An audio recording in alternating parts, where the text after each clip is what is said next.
1.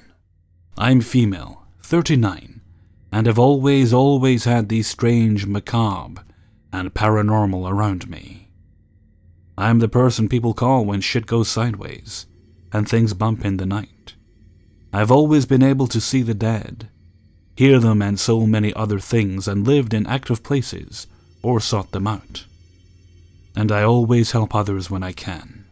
I want to share this one because it sticks in my head. This was about 8 years ago, when I was moving from southern Ontario back to London, Ontario.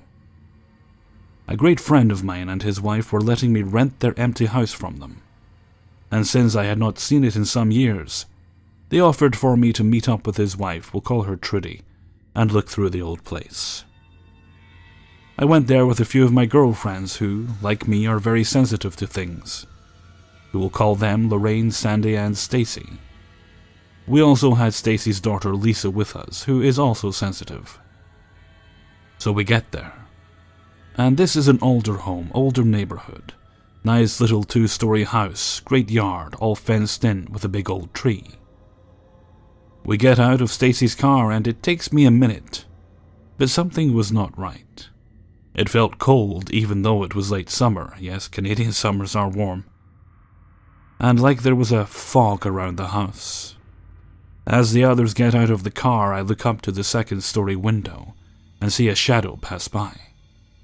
Now I knew that I would be sharing the house with Trudy's brother-in-law, but he was not there that day. So I let go for the moment. The other odd thing to note is that the house, I swear to you, could almost cloak itself. Even if you knew where it was, you could go right past it. It was like it didn't want to be found.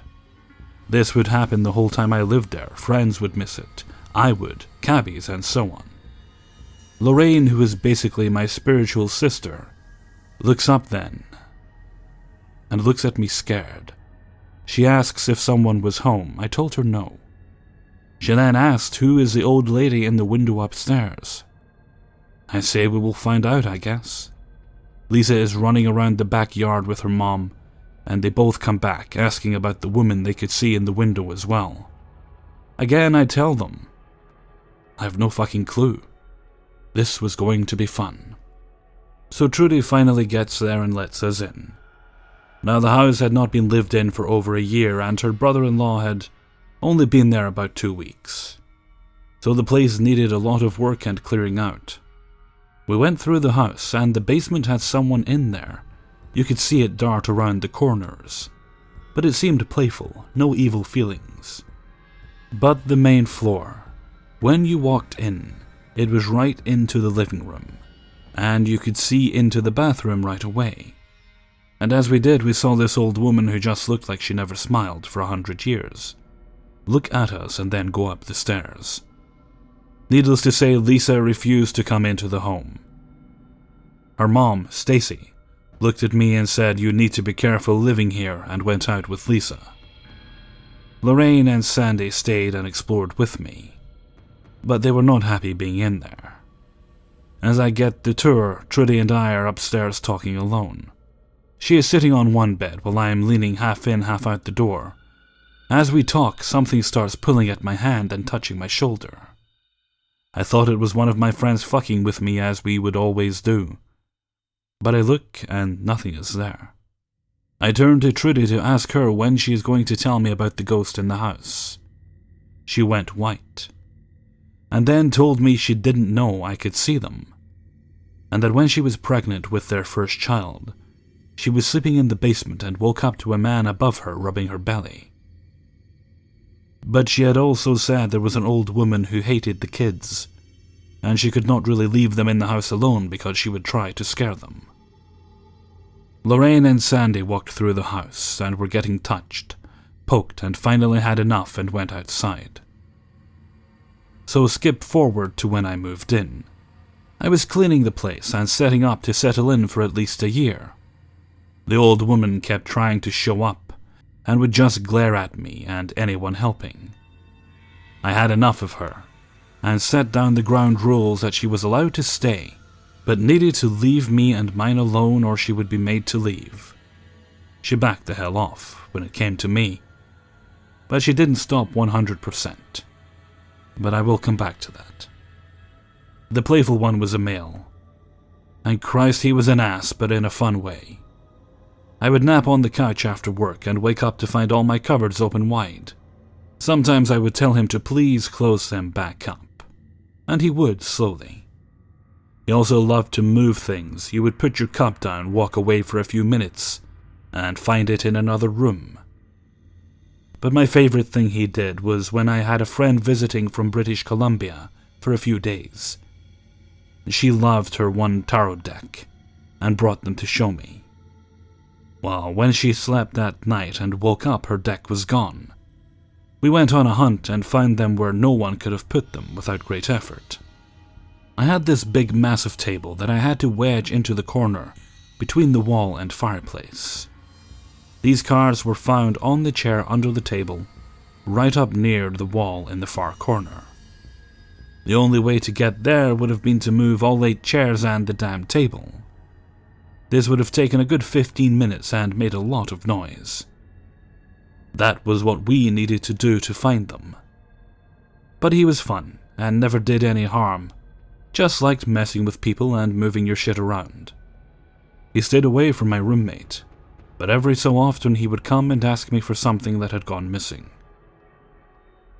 But let's get back to the woman. This was about 4 months or so after I moved in. My father had a heart attack, and I had to rush to southern Ontario, and my boyfriend at the time had basically moved into my place, because his computer was there and that was where his Warcraft aka Warcrack was, so he went wherever that computer was. He was there on his own and my roommate was gone, out for the night. He called me, scared out of his mind around 2 a.m.-ish, saying he will never stay there alone again and was leaving. I asked why. He said he was sleeping in my room when all of a sudden, a blue light came out of the closet, and this old woman came up to him and was touching his hand and face, saying, "Don't worry, dear. I'll take care of you now." He basically screamed like a bitch, ran through the house, turned on every light, and called me. My roommate came home around 3 a.m. and was laughing like a madman, seeing this guy scared and hiding with his back to the wall. When my dad was out of the woods and I came back, the old woman went back to being in hiding around me. But I know she would show up every so often to see him, and he would be scared. It was odd. You would see her walk from the computer room where he pretty much lived, and then back upstairs. After I moved out, I don't know if anyone who has rented it since has had anything happen. But I know I would never want to live there again. The old woman made the place feel wrong, tainted, and full of hate and sadness. I know anyone who came to visit would not stay long, or wouldn't want to stay in the house, and you always kept watching something move around. 2. This is a little strange, but it's what happened. It's a bit of a long read, but one that I still can't quite figure out. Anyway, there was this little thrift shop I always went to that sold new and old games, consoles, random tech, and things of that nature. It was a hangout spot for myself and my friends. I had bought and traded many things from there because at that point, I was practically family with the owners. So one day about 5 years ago I went in and found a Nintendo 64 in amazing condition. It was a dark blue one that looked relatively brand new. It had a Xeno Warrior Princess game stuck in it that the store owner gave to me for free. I went ahead and bought the 64 along with another game I don't remember. I immediately put it inside the little shelf my TV sat on in the corner of my room. The shelf had no back or front. It was literally just an H shape, with a top portion for things to be placed on. My bed was in the middle of my tiny apartment bedroom, and took up most of the space in the room. Up until this point, I had felt very comfortable in my room, and never once had any sort of issues falling asleep. I had first noticed 2 things about my Xeno Warrior Princess game. The game didn't like to work, and there was someone's name written on it.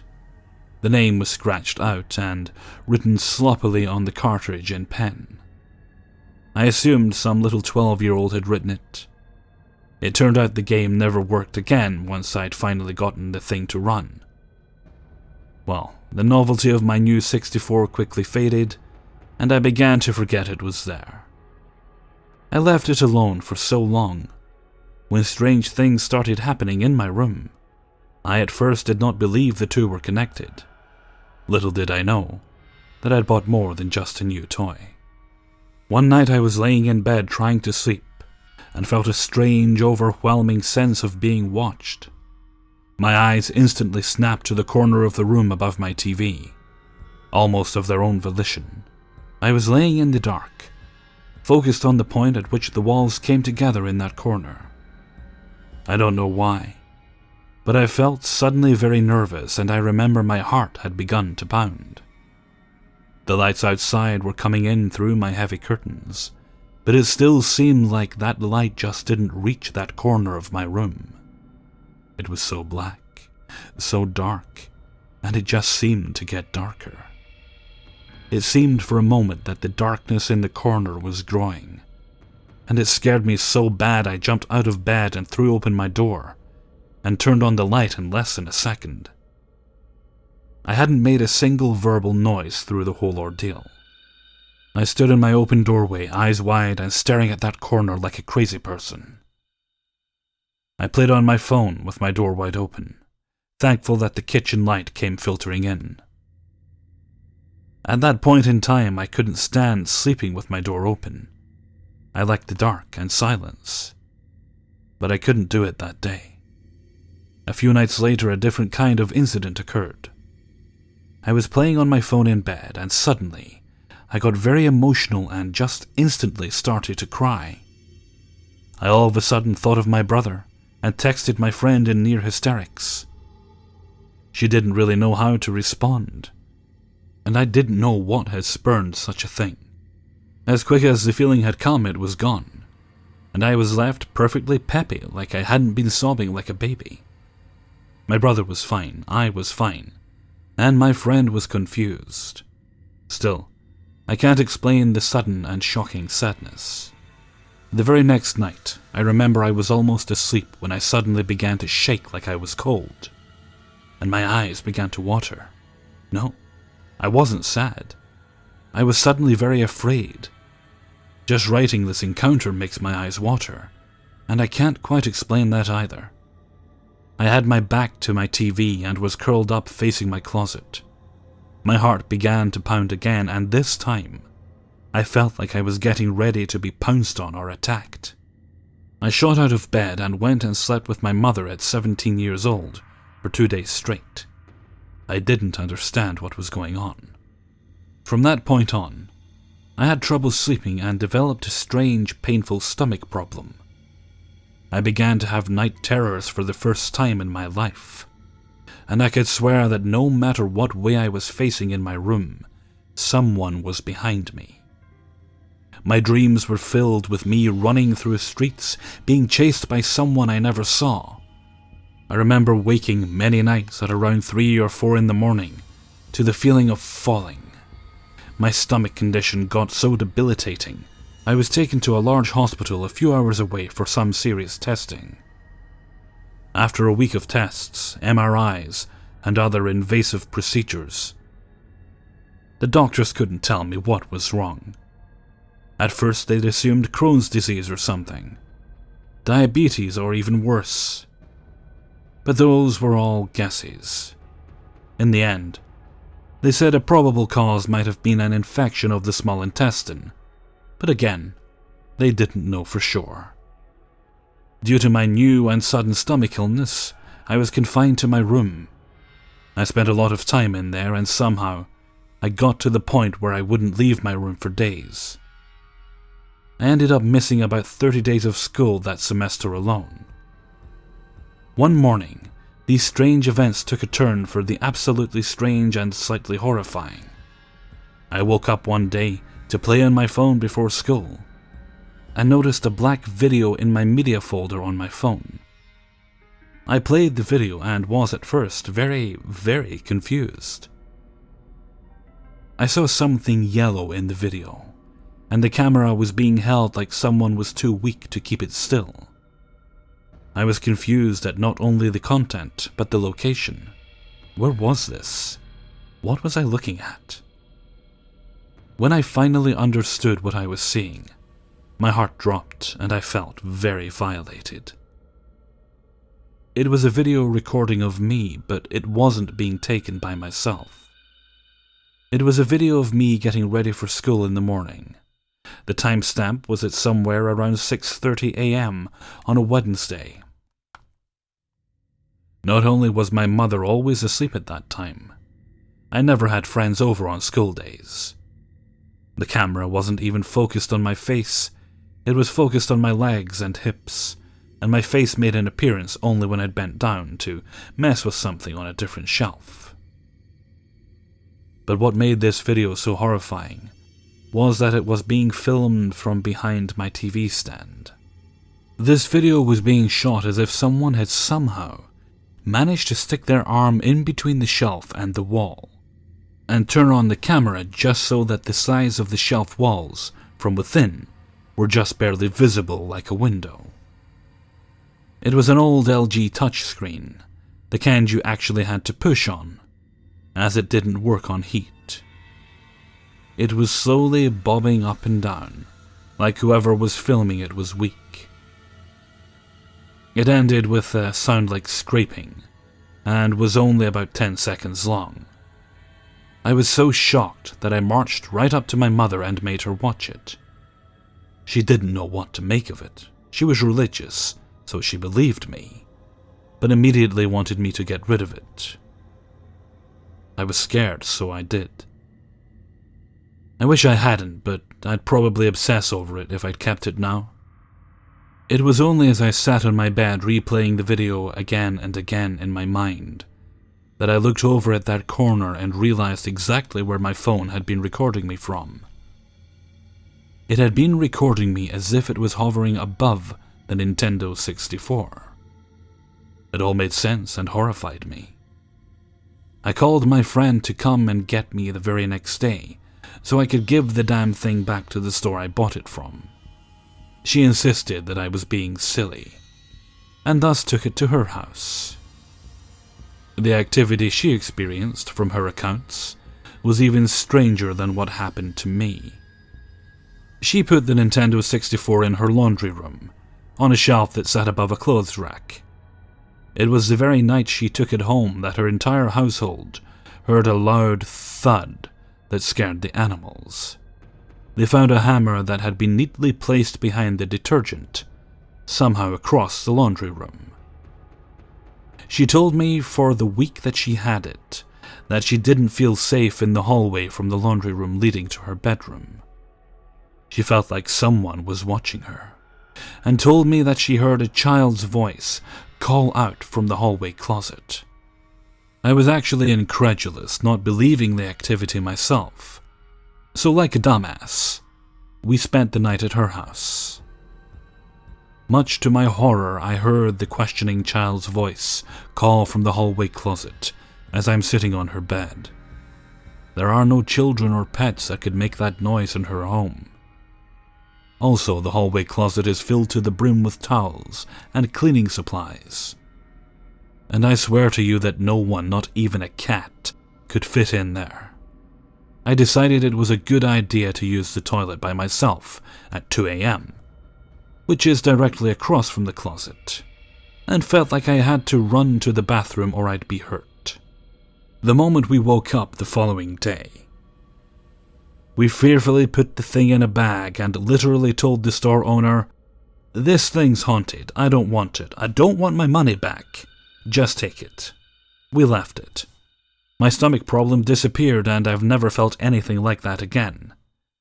I sleep in total darkness again and I feel safe at night. However, that wasn't the end of it.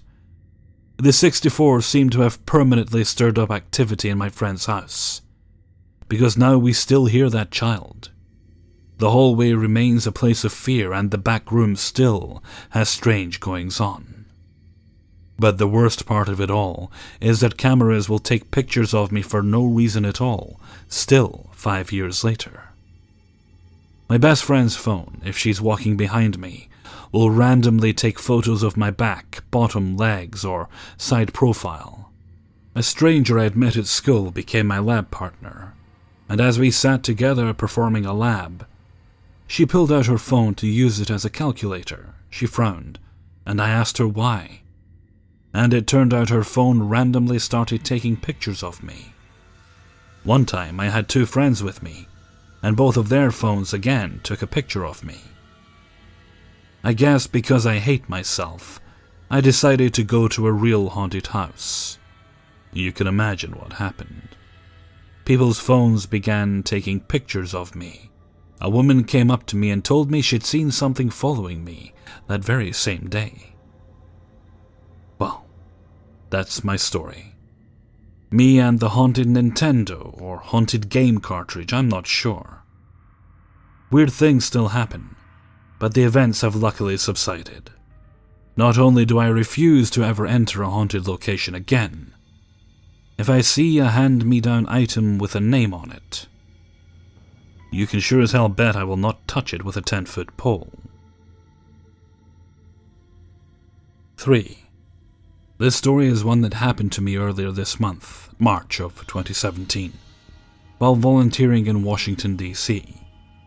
I help a non-profit co-op that travels around in the DMV area to deliver and vendor for events for medicinal cannabis, all for only donations or trading of goods, equipment, and volunteer time to keep the movement and organization up and running. A group of our volunteers either met or carpooled to the location to begin setting up for the Canna event, what we usually call them, and as we waited for the owner of the club and party planner to arrive, I had to use the restroom. The only ones available to the public was in a market-type place that sells lots of baked and fresh goods, as well as other various trinkets to take home. When my friend saw I was hesitant to go on my own, she offered to go with me, and one of our male friends also joined. Side note, male friend has shoulder-length wavy thick hair that he's always complimented on, so he can look like a girl from afar, especially since he was wearing a large black calf-length jacket. As we walked down the street to go to the market, my friend who offered to go with me awkwardly began laughing and mumbles, "There's a guy jacking off in his car over there." I kept looking down and straight ahead, avoiding the area she's pointing to our male friend. And I say, hopefully, "You're joking, right?" And she says, "No, he's right over there and he's staring right at us." We then hear someone begin faintly yelling something in our direction, and that's when I see that it's an intense, aggressive-looking bald man with dark skin in an SUV. My friends later pointed out that he had both Uber and taxi stickers on his car, which caused concern to rise, as when we began to walk back he actually began encircling the block to keep passing by us and make eye contact while slowing down by us. My friend said he was yelling earlier about having $30 to watch, or something. However, what we wanted to be sure of is that no people got into his car believing he was a professional driver. Because when my friends later reported the car and the license plate to Uber and the police, it was verified that he was not in the company's system as an employee, and thus was not a real driver. Had I not gone with 2 other friends, I wonder now how it would have turned out. The street we were walking on only had a couple cars come down every once in a while, and people crossing the street. But it makes me cringe thinking what could have happened if I was alone with him while he was publicly pleasing himself whilst working. On the bright side, the Canna event was a success, and we were able to help lots of patients, as well as have a grand time hanging out and being relaxed with our favorite herb being the center focus. Now, creepy fake Uber masturbating driver, let's not meet again, please. 4. It was the summer of 1997 in our calm neighborhood of Silver Spring, Maryland. I was 7 years old, and my older and only sister Katie was 9 years old.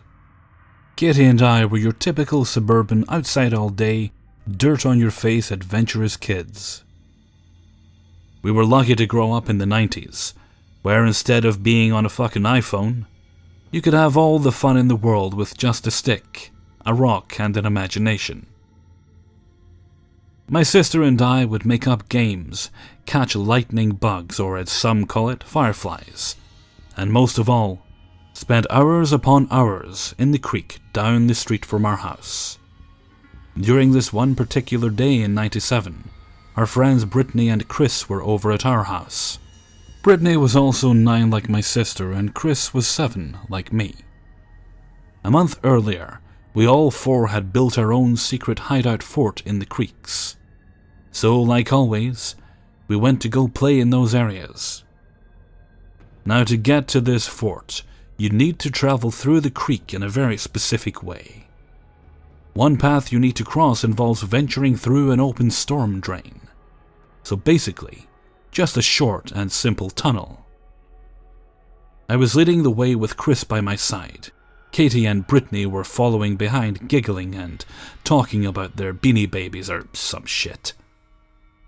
That's when we reached the end of the tunnel and something caught my eye. It was a bit dark in this tunnel, but had enough of an opening for the sun's glare to shine through. I step another foot closer and realize I'm looking at a gun, a .22 caliber pistol to be exact. Remember, I'm a naive 7-year-old, where my view on life is simple and the world is safe. I was also a wild, mischievous devil child, as my mom would put it. So of course I immediately became intrigued and excited about what I'm seeing. In fact, Chris and I actually quit lame-ass Boy Scouts a few months prior to this day, because we found we couldn't even shoot a gun until we were like 15 or something. That was the only reason we joined, so yeah, fuck that. So this was finally an opportunity. Chris and I started bending down, when my sister, who was still a good amount behind us, but still in sight, shouted, "Stop!" Katie had better common sense than me when we were kids. I mean, seriously, I was an idiot. I was the type of kid who knowingly would touch things that would shock me. Like a broken extension cord, I would yell in pain, but then do it again. My sister Katie, on the other hand, was smarter than that. She tells me and Chris to back up slowly and get out of the tunnel. Now, Katie is 9 years old, so she's worried about our safety, and even more worried about getting into trouble. I frustratingly turn around and assure Katie that we won't touch it, and start to follow back with the girls. Well, at least, they thought we were. Katie and Brittany reach the opening and exit the tunnel. This was our shot, no pun intended. Chris didn't try to stop me either. In fact, on a side note, Chris and I had gotten in trouble with the local police multiple times as young children for prank calling 911. So, yeah, they knew us. I slowly creep back in toward the gun. Chris had his hands on my right shoulder, full of excitement, telling me to pick it up. Once again, I slowly and carefully pick the gun up. I can't explain the feeling you have as a 7-year-old kid holding a real gun. As an adult now, I don't condone gun violence and do not own firearms. Well, legally I'm not allowed to own firearms, but those stories are for another time. I use my fists instead, but come on, every little kid usually thinks guns are pretty neat. Anyway, I'm holding the gun in my hand, with my finger on the trigger, pointing it toward the outside of the tunnel, opposite side of where my sister and Brittany exited. I had no intention of pulling it, but just wanted to know how it felt to place my finger on a gun's trigger. Chris is freaking out with excitement and shakes my shoulder. That's when I accidentally pull the trigger. Phew, nothing happened. My heart was pounding. Katie and Brittany suddenly came right back down the tunnel, watching me in horror as I'm holding the gun. Katie is angrily screaming at me. I still haven't moved away. It took her about 5 minutes to convince me to put the gun down and get out. While all of this was happening, I can hear what sounds like police sirens. Apparently my sister called the cops. The sirens startled me. The sirens scared me enough to drop the weapon. As soon as I did, the gun met the concrete. A bullet fired out into the distance. It didn't hit anyone. We all ran out as soon as possible. The cops were already outside with weapons drawn, shouting at us, but then realized we were just the innocent kids who called them. One cop told us to back away. My sister is pissed at me and told me she called Mom to come home. I guess I should have mentioned earlier that we, all four, were at my house unsupervised. Like I said, it was the 90s. Another cop pulled up and had us wait on the sidewalk for our mom. Our frantic mother rushed over terrified and hugged all four of us, making sure we were okay. We didn't get in too much trouble. I may have been smacked for being an idiot, but what else is new? We eventually went back into the house. It's now been about 7 hours since the incident. My sister and I are downstairs watching Weird Al Yankovic on our 1980s dial switch TV, when my mom and dad call upstairs and have us sit down for a talk. I'm thinking, I'm in trouble. They told us that the police told them the gun we found was actually evidence from a crime earlier that week, and that even though the loaded gun had fired off from my recklessness, the police department were very proud of us for dialing 911. Turns out, the gun was used for an attempted murder that happened only a few miles away from our home. I guess he thought no one goes into a storm-drained tunnel and put it there. What can I say? My sister and I had a fun childhood. 5. I participated in an experimental program in the 80s through a hospital in Memphis that was supervised by a governmental agency. Patients were supposed to be supplied medicine, true, medically supervised by doctors and nurses, employed by the hospital and therefore not biased to outcomes. A double-blind study. Several of us had adverse reactions to the medication. Tremors, seizures, insomnia, night sweats, and both auditory and visual hallucinations. One lady slipped into a coma and was quickly removed from the program. I found out 10 years later from one of the nurses that she died after a severe seizure, and it was covered up. They split us up, the patients with adverse reactions, so we could not compare notes.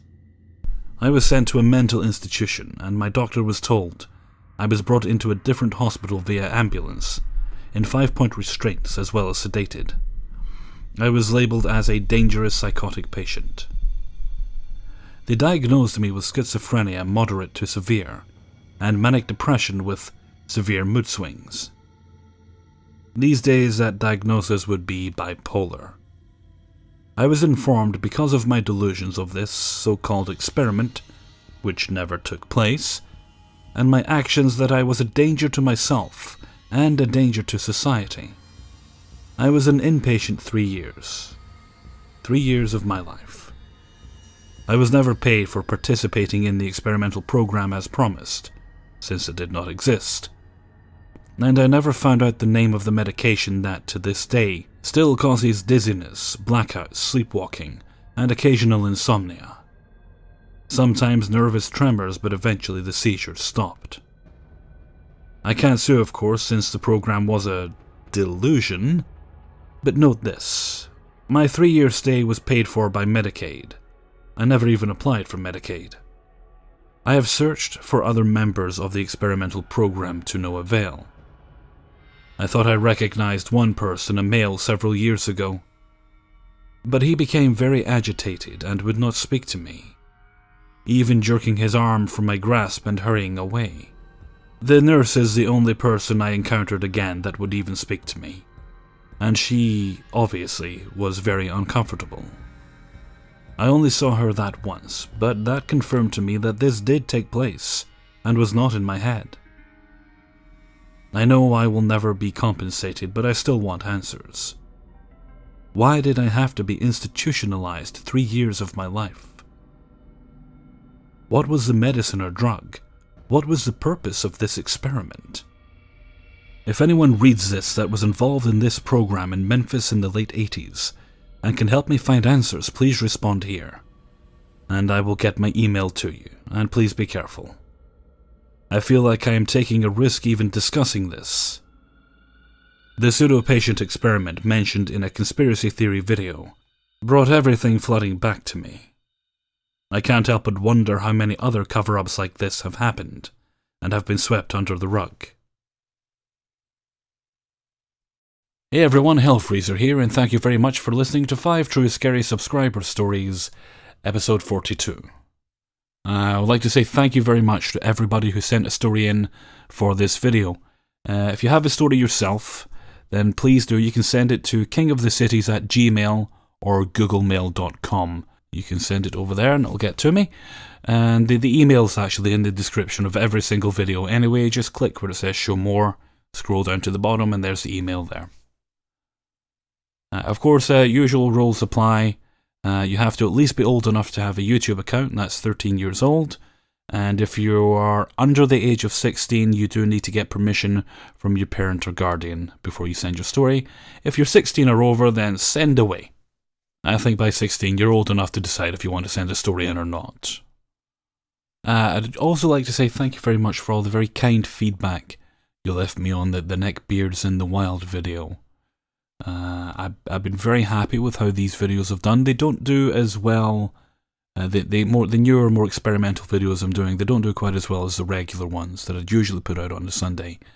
But I'm very happy to see that they're being welcomed and enjoyed. So I will certainly keep trying out new things, and I'm trying to work out what I'm going to do this Sunday. I've been looking into contacting some police officers. I found a police officer subreddit about stories that police officers have shared, but some other ideas I'm mulling over as well. Hopefully I'll come up with something. If not, I do have enough stories to do, like another Bad Dates or another Neckbeards, just about enough stories for that. And I've got some others as well, I think. So we'll be okay. Okay, and with that, I'm going to head off for now. So until next time, thank you very much for listening, and take very good care of yourselves.